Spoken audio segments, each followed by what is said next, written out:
Fala, meu preto! Tá começando mais um episódio do nosso podcast Profissões e hoje vai ser do ramo jurídico, onde vamos entrevistar um grande advogado que vai tirar todas as dúvidas de vocês a respeito da área. Apresento a vocês Jefferson Soares, seja bem-vindo, meu amigo, onde aqui você pode ficar à vontade, falar da sua especialização, do que você faz.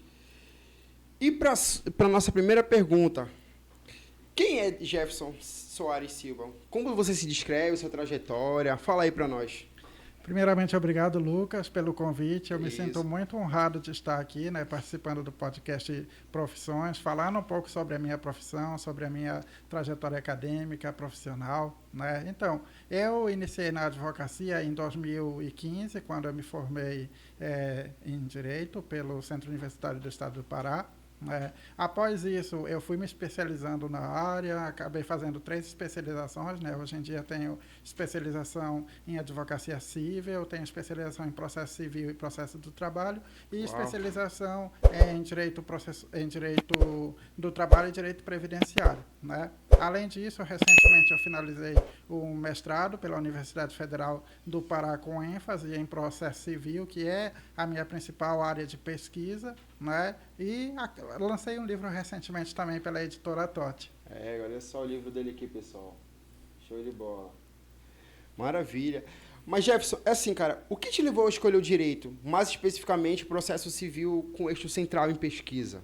Bom, essa é uma pergunta muito boa, porque desde o início da faculdade, quando eu ingressei, a minha preocupação principal sempre foi com a efetivação dos direitos, porque na teoria a gente vê tudo muito lindo, a legislação prevendo as garantias, os direitos que as pessoas têm, mas de que forma nós conseguimos efetivar isso na prática? Quais são os instrumentos que estão disponíveis, para que as pessoas possam acessar esses direitos? Então, o direito processual civil, ele é um meio que se utiliza para buscar a concretização desses direitos. Então, desde o início ali da faculdade, quando eu comecei a estudar teoria geral do processo, lá ainda no 3º semestre da faculdade, foi que eu me interessei por essa área de estudo, justamente por essa preocupação. Como é que eu vou concretizar esses direitos? Como é que eu vou buscar a efetivação desses direitos para as pessoas? Então, no caso do que, de fato, tirar da teoria, e ir mais para a prática. Exatamente. O processo, ele é justamente isso. Ele é o mecanismo, ele é a ferramenta prática que se usa para a concretização dos direitos. A gente aprende isso lá em TGP, né? Isso. Poxa, de bola. Rapaz, é assim, você tem um percurso acadêmico consistente, certo? E como foi a experiência do mestrado? E quais foram os seus maiores achados, assim, durante a pesquisa em si?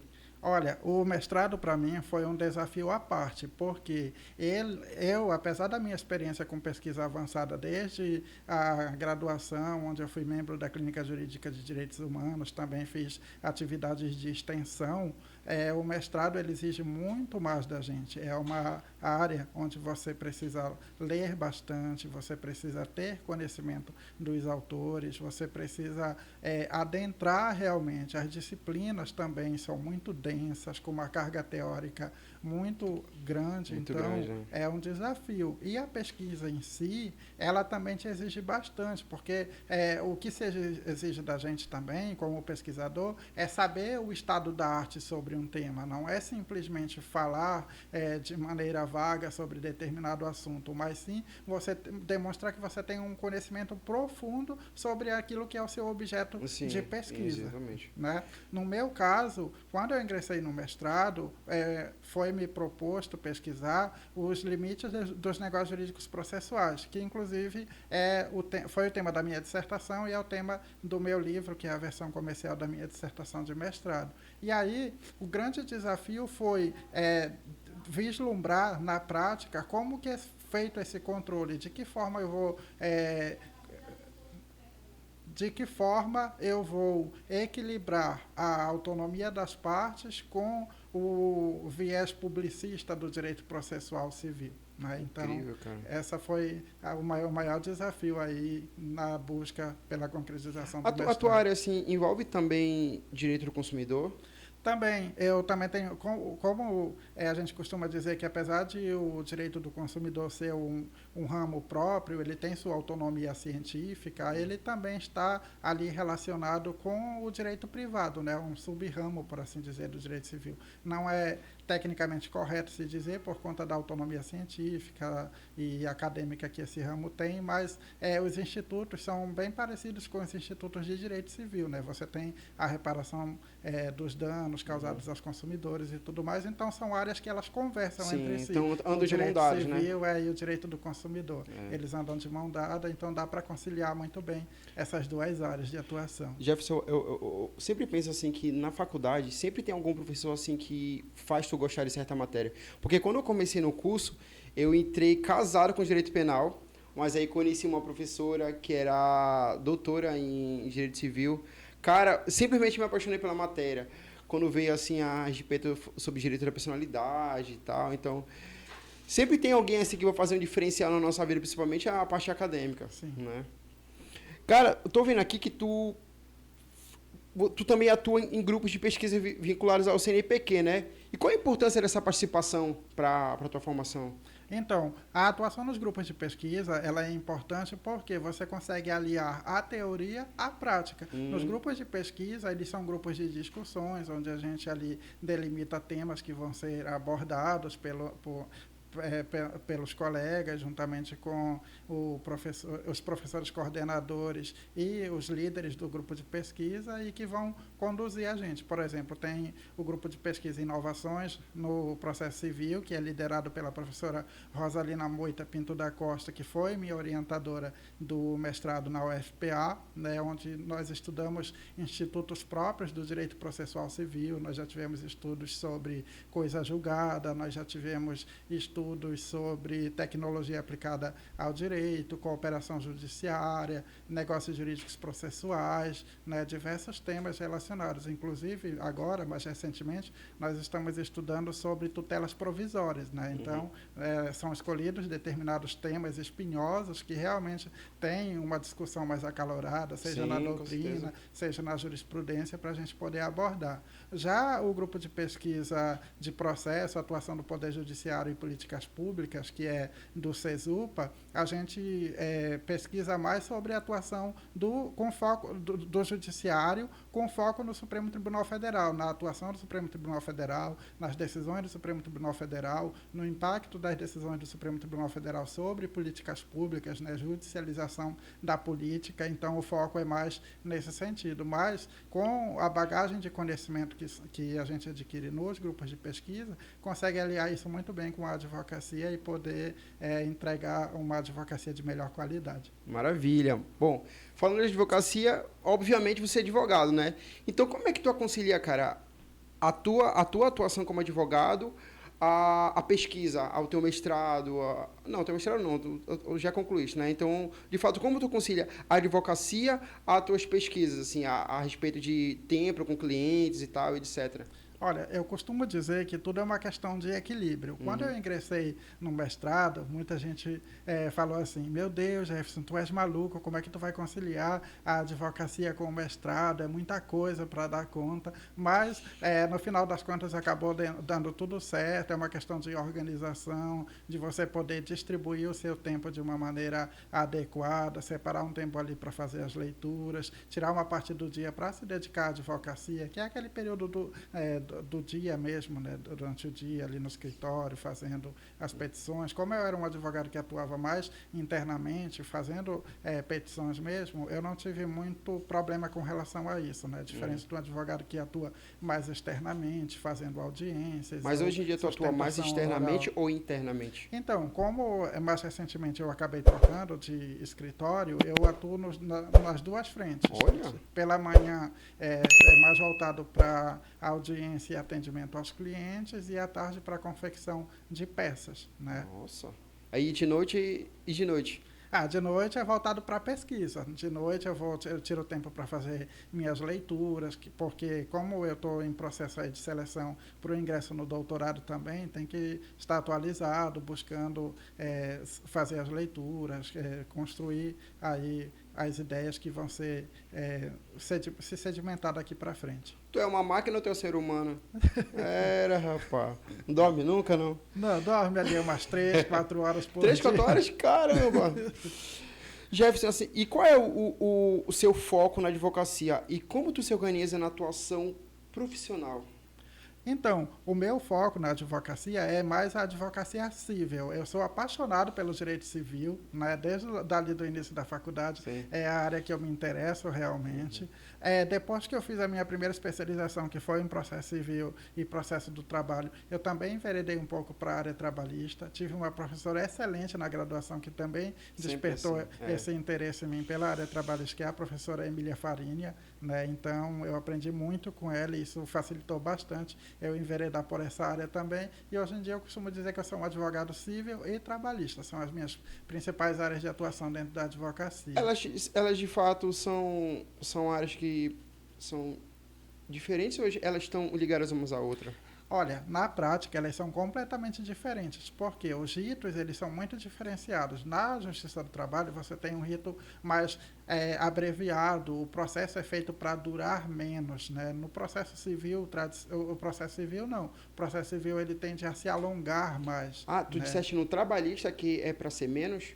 Para ser mais rápido, ele é feito para ser mais rápido. Porque, imagina, um trabalhador que foi dispensado da empresa, não recebeu nada, então ele precisa de uma prestação jurisdicional mais célere para ter acesso ao dinheiro da rescisão dele, que é uma verba de caráter alimentar. Então, ele não pode ficar esperando ali um tempo exacerbado para conseguir acessar esse direito. Mas na prática, de fato, acontece esse processo acelerado? Na prática, sim. Um processo trabalhista, você consegue aí ele completo. Eu acredito que uns 3, 4 meses o processo está resolvido. Olha, rápido, né? Geralmente processos são anos, né? Na seara trabalhista realmente é bem rápido, mas depende também da complexidade da causa, né? Imagine uma causa envolvendo um acidente de trabalho, né, que demanda a realização de perícia, vai demorar um pouquinho mais por conta dessa complexidade, mas de maneira geral, o processo trabalhista ele é feito para andar bem rápido. Jefferson, pegando essa parte aí que tu disseste de acidente de trabalho, tu já pegou algum caso onde o cliente foi um mentiroso? Que, por exemplo, ele, sei lá, se acidentou, depois falou que foi culpa da empresa, etc, etc. Eu já vi alguns relacionados assim. Olha, acontece. Eu já peguei um caso em que o cliente chegou no escritório falando que ele tinha sofrido uma queda na empresa e fraturado um dedo, mas que a empresa não deu para ele como acidente de trabalho. E aí nós movemos o processo para ele, claro, acreditando na palavra dele. E quando chegou na fase da empresa apresentar a contestação, ela juntou um vídeo, né? E nesse vídeo mostrava ele se jogando da escada, literalmente. Rapaz! Sério. E aí... Imagine a tua cara na hora da audiência. Não, ainda bem que essa audiência não fui eu que fiz, né? Não? Não, foi outro colega que estava à frente, mas eu tomei conhecimento, né? Porque eu fui responsável por fazer a impugnação aos documentos, e aí quando eu abri o vídeo, estava lá a imagem do cidadão se jogando da escada. Meu Deus, e como é que procede numa situação dessa? Quando vocês perderem tempo, a empresa também, como é que tu, sei lá, no caso não foi tu, né? Como foi que a pessoa vai adiante no caso assim, quando o cliente é um mentiroso? Olha, pedir desistência da ação não dava mais, né? Até porque a contestação já tinha sido apresentada e, segundo a técnica jurídica, depois que a parte apresenta a contestação, você não pode mais desistir da demanda. Mas isso traz consequências. Por exemplo, a possibilidade, que ainda bem que não aconteceu nesse caso, de o cliente ser condenado por litigância de má-fé. Né? E aí ele vai ter que pagar a multa correspondente, que o valor varia de 1% até 10% do valor da causa, e são consequências graves que podem advir dessa situação, né? Por isso que a atuação do advogado para um cliente, ela sempre tem que ser pautada na transparência, tem que ter um diálogo franco, o cliente ele tem que ter sinceridade para falar para o advogado o que realmente aconteceu, porque no final das contas isso pode acarretar prejuízo para ele mesmo, né? Para o cliente. Rapaz. Jefferson, advogado tem que ser estrategista, não tem? Tem. Assim, que casos assim tu costuma pegar de fato e como tu costuma arrumar uma estratégia para cada um deles?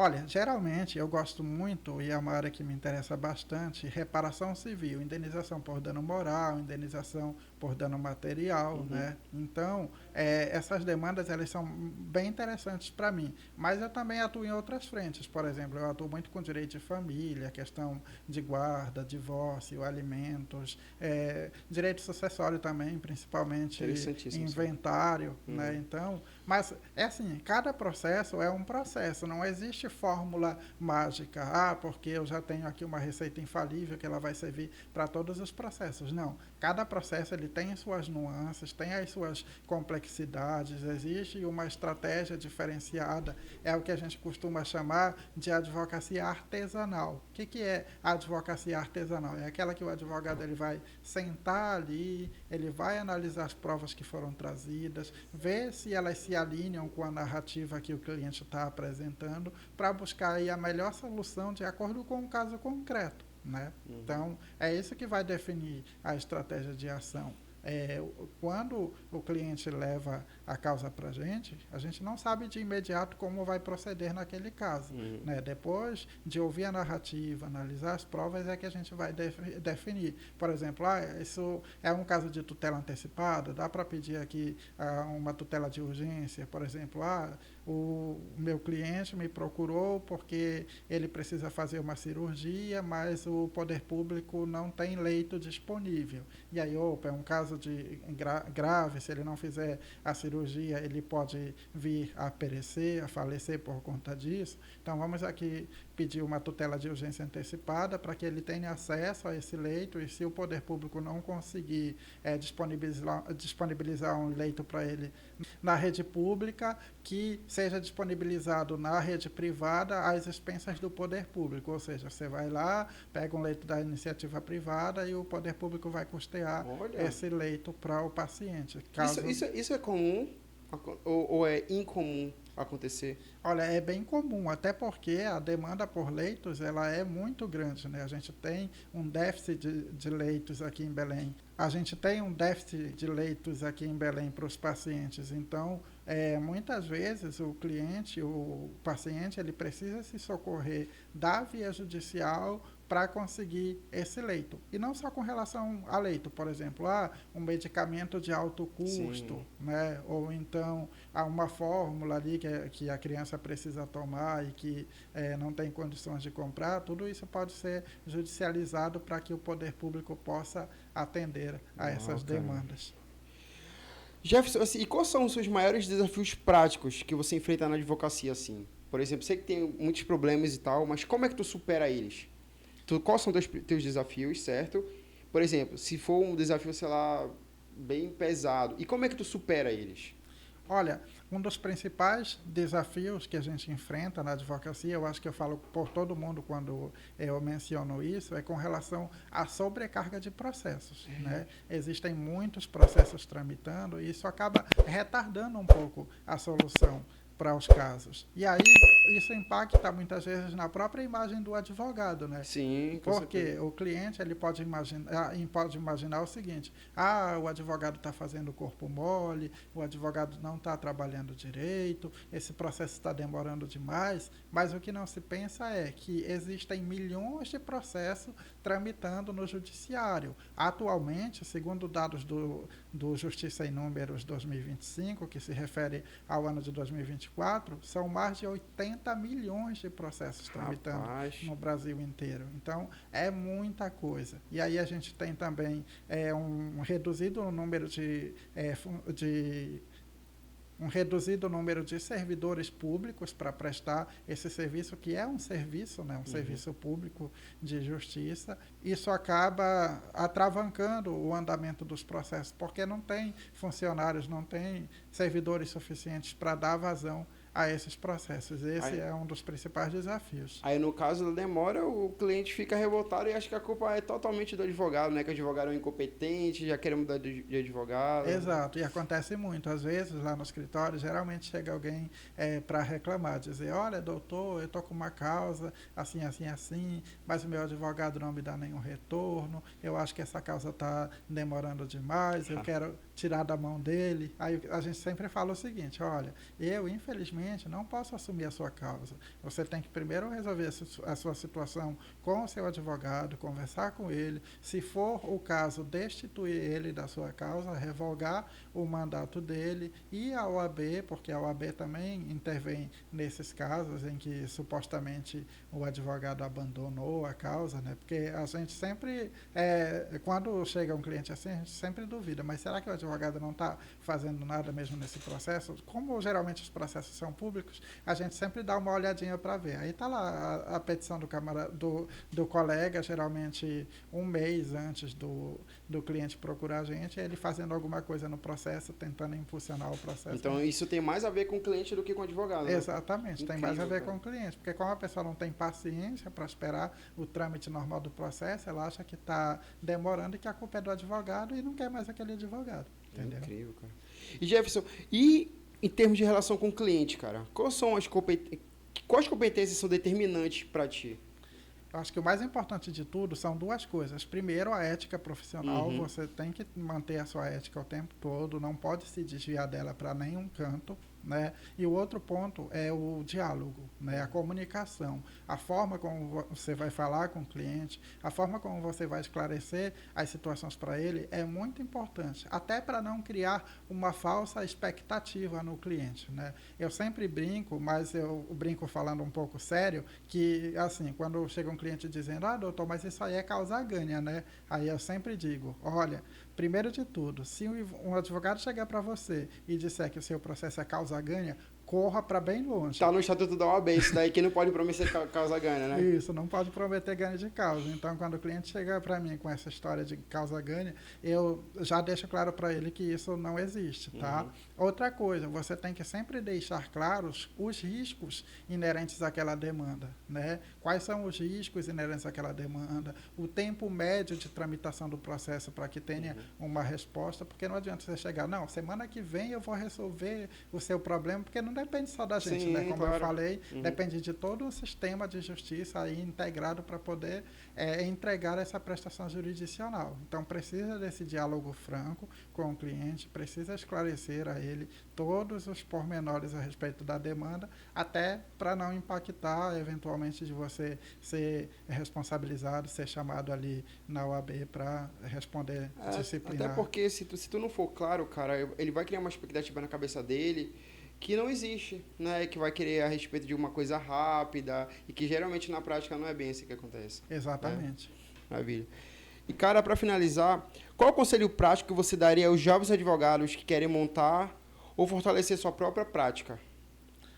Olha, eu acredito muito na integração entre teoria e prática, como eu já falei aqui. Então, o importante, uma coisa que eu considero importantíssima, é você continuar estudando, se aperfeiçoando, buscando fazer, seja especialização, cursos de formação, frequentando palestras sobre diversos temas, ainda que não seja um tema tanto do seu interesse, mas que, poxa, olha, tem uma palestra sobre tal coisa, eu tenho uma curiosidade de aprender sobre esse tema, eu vou lá participar. Eu acho que isso é muito bacana. E a participação desses eventos também é legal para a pessoa criar um networking, né? Criar ali uma rede de contatos, porque é aquela história, quem não é visto não é lembrado. Né? Então você precisa de uma certa visibilidade. E utilização adequada das redes sociais também funciona demais.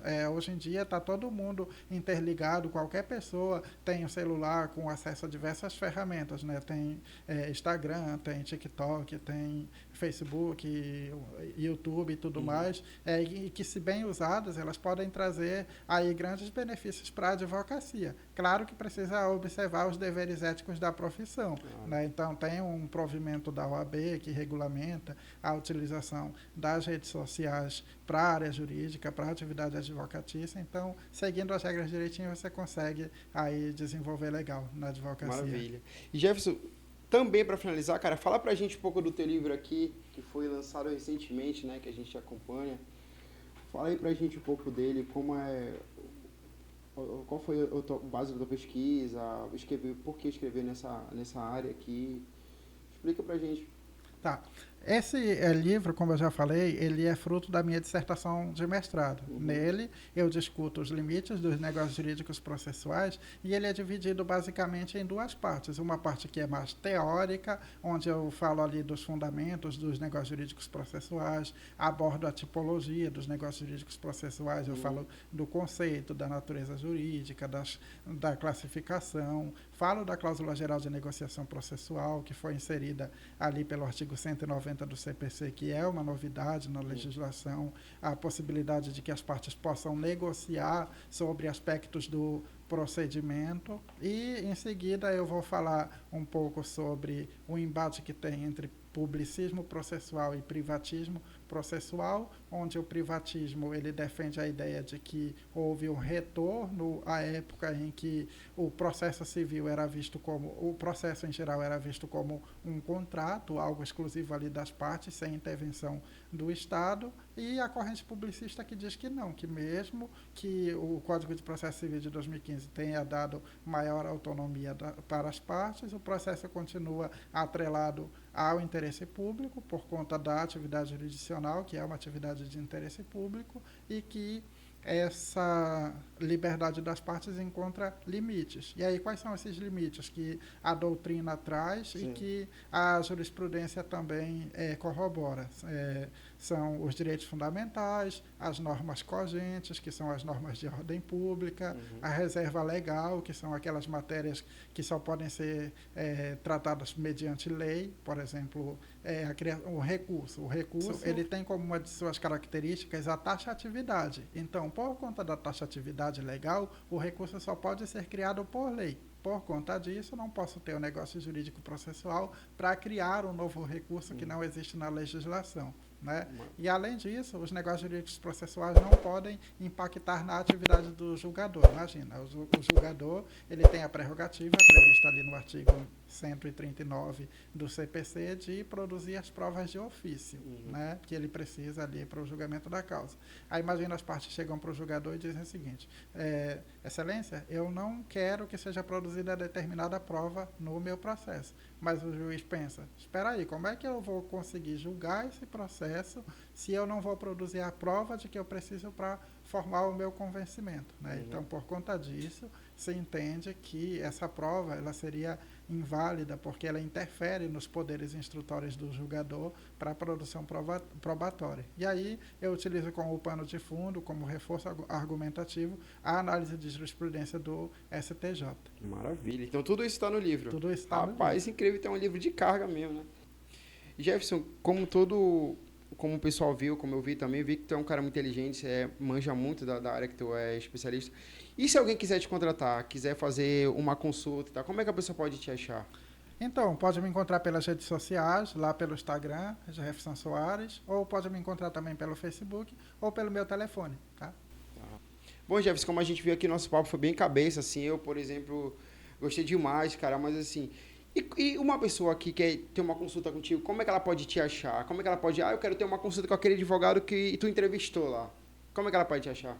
Então, ela pode me encontrar por meio das minhas redes sociais, eu estou no Instagram, estou no Facebook, basta seguir aqui e mandar uma mensagem na DM e a gente conversa. Pessoal, esse foi o nosso bate-papo de hoje com esse grande advogado, inteligentíssimo e muito simpático. Espero que vocês tenham gostado.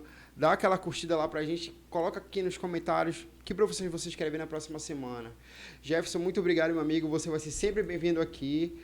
E a hora que quiser voltar, só nos notificar. Muito obrigado, Lucas, pela oportunidade, foi um papo muito bacana, eu gostei muito e parabéns pelo podcast. Obrigado, meu amigo. Pessoal, até mais, até a próxima.